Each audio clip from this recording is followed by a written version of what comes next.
Do you think he's going to end some of these wars, like the war in the Ukraine and Russia? Do you think he's going to end that? Because I mean, he's pretty much said in the election cycle that he was going to call Putin and end it on day one or something like that. So, that's right. I forgot about that.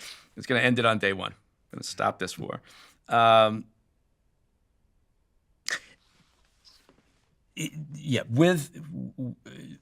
set Trump over here to the side for a second, and you have to look at what's happening on the ground, right, with Ukraine and Russia, because that will determine whether Trump's going to be successful in any move that he makes.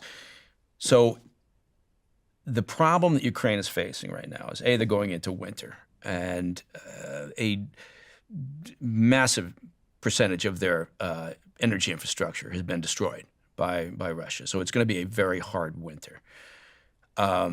You look at the resolve of the Ukrainian people, and an institute in Kyiv does these very interesting surveys of Ukrainian citizens in throughout Ukraine, not just in Kyiv, on a regular basis, and they ask questions like, are you willing to fight indefinitely? Are you willing to stay in the game? Are you willing to give it your all, for however long it takes?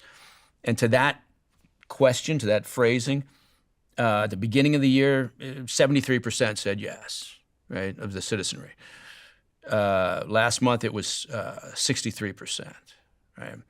And so that's a 10% drop is significant when we're talking about the fate of your nation. They're losing soldiers at an alarming rate, and they have a significant disadvantage to the Russians in terms of manpower. The Russian manpower has, depending on who you talk to, maybe a 3-to-1 advantage in terms of available combatants. The Russian military is gaining ground in the eastern part of Ukraine, in Donetsk in particular. It's the front line is about 600 miles long, 620 miles long. In overall, right now, if you said, stop the war, stop the fighting, right now, Russia controls 20%